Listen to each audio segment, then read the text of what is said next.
Okay, everybody, here is my keloid scar update. So if you want to know if the bio oil actually worked, here's all the info that you need to know.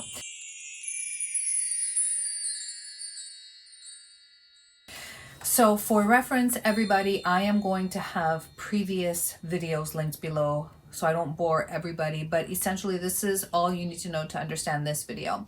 I'm dealing with a pretty large keloid scar that started off as a few linear scars, pretty much like a linear set of stitches, put it that way.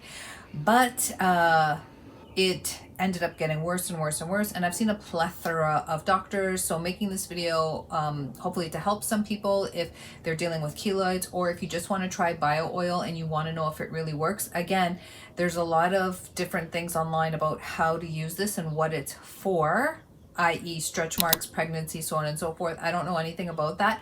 I can tell you though if this worked on my keloid scar. So what the scar ended up looking like after the kind of quote unquote disaster of a procedure that I had was it was a really large keloid scar. And we did a bunch of Kenalog shots that created an atrophy, which is a groove. And so we added saline shots, which created more of a keloid. There's a lot of stages in between, including my laser procedures, but watch the previous videos for all that information. So I was seeing my GP and she wanted to help me out, so she recommended bio oil. So of course I did my research. This is apparently online. It's like a cult favorite, which I didn't know, but it's apparently amazing for fading even things like post-inflammatory hyperpigmentation, pregnancy stretch marks, especially scars, both new and old. So it sounded extremely promising.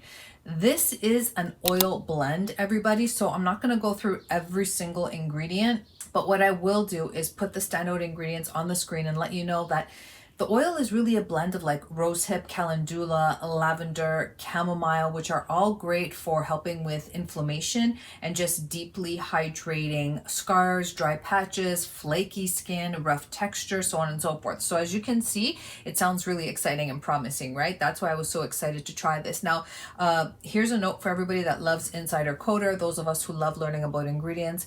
There's a ton of times in Insider Coder where this is listed that it says icky, icky, icky, icky, and it refers to the essential oils and the ton. When I mean a ton, I mean, I don't think I've ever seen so much perfume fragrance in one product. Let me tell you what it smells like, which I think I have this in the previous videos, but it is a lovely smell. I just got a bit on my nose, but this is non-communogenic, by the way. So if you have it on your fingers and you happen to put it on your face and you have acne-prone sensitive skin like me, don't worry about it. But again, it does have the essential oils as well as the fragrance. Now, let me show you how light this is. And the reason this is so light is it's got pure selin oil in it because it's part of the blend. And this is what makes the texture so lightweight and so non-greasy, and specifically why it's so good with like stretch marks. So on the website and all the literature, what I found was like using this 2 to 3 times a day, you will see results. It'll help with softening your scar, helping just with the unevenness. In my case, I'm dealing with a really raised scar. I'll show you close-ups here. It should help with dark marks like from acne, post-inflammatory hyperpigmentation, even sun damage. Here's where we have to put the pause. Unfortunately, it didn't work for me. So again, I don't think anything in skincare, hair care is a, one size fits all solution. And that includes the scar. Nothing has helped. None of the shots, none of the laser, and unfortunately the bio oil did nothing. Here's the caveat for you. It feels fantastic and it feels like it's working. So if you're looking for something that psychologically will make you feel better and you're rubbing it like this, as you're rubbing it, like massaging it in, all that pressure does make it feel flatter, makes it feel more even, and it actually makes it look less red. And this is the honest truth, and you will see from the footage here. However, at the end of the day, it didn't work. It did not help with the evenness. It did not help with the redness. It did not help with the bulkiness of the keloid. So I would say it just didn't help. Now, once again, this has the blend of, it's very rich. It's got the blend of oils, and it's got vitamin A and vitamin E, which is supposed to really help regenerate and just help fade all of these marks. But unfortunately, I believe, my personal opinion, and then also from speaking with that physicist I was interviewing on Crete Island this summer, when you're dealing with a keloid scar, it's just dealing with something that's very, very difficult to penetrate through. He did tell me, that physicist who created a very potent snail secretion pharmaceutical line that's award-winning throughout Europe. He did tell me that if I had used his snail secretion on the fresh wound, like when the bandages came off, when we were taking off the stitches and it was fresh and bloody, he said that it would have cured it and it would not have grown. Please keep in mind, again, if you watch the other videos, you'll see that I'm not blaming any one thing. I think it was really a combination of different things that happened, including the types of stitches that were used. But I don't want to blame anybody, because this all happened in Toronto.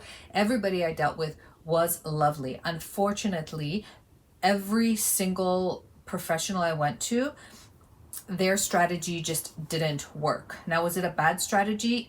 It wasn't. It just didn't work for me. Everything from the way the stitches were done to the type of stitches. I mean, it looked beautiful when it was first done, and you can see in different footage, like when I removed the bandages, I thought, okay, this is going to heal well. But I think with the specific area it's in and the weight, just kept getting worse and worse and worse. And the doctor, the original one, didn't know how to deal with it. So this specific oil promises, like, it helps with more smoothness, moisturization, flakiness. It's critical for better scar appearance. Unfortunately, none of that worked. And I have tried silicone gel, like the scar pads, which are supposed to be like the gold standard. Those didn't work. In fact, that gave me a horrible rash. So that boomeranged as well. I tried the silicone gel on its own. So if you are dealing with a keloid scar, I can't recommend the bio oil, because I don't think that it can penetrate a keloid scar. Just giving you my personal experience. If you're dealing with a fresher scar, I did attack my scar when it was fresh, but I used items that were not strong enough, I believe. If I knew then what I know now, hindsight's always 20/20, right? I would have attacked it with different things. Because once it turns into a keloid, it's very, very difficult. And one of the last doctors that treated me at a hospital here, that we tried PDL laser, we tried the saline to get rid of the atrophy, which is, that horrible groove I had. She did tell me, like, plastic surgery was the only solution.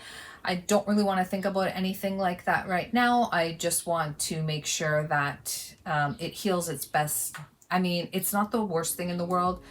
There's people that have extreme issues with their skin, and sometimes I even feel bad that I'm complaining about it. But really, this video is just to let you know that if you're dealing with a keloid scar, that the bio oil could not penetrate any of that scar for me. It does feel great, so psychologically, if you want to just be like massaging it in, didn't really do any harm, but it could not cure it for me. So if anyone has gone through this and has some advice, if anybody has successfully healed a keloid scar, I would really love to know how you did it, and of course where on your body it is, because what I've learned from my research and interviewing doctors is that the placement of the scar is super important as well. But it's quite inexpensive, and it may be worth a try if you have a fresher scar or a scar that's not as big as a keloid. So hopefully that was helpful to somebody out there. And if you have any inquiries about my specific journey, they're always welcome below. And I will see you in the next one. Bisous, bisous. Bye.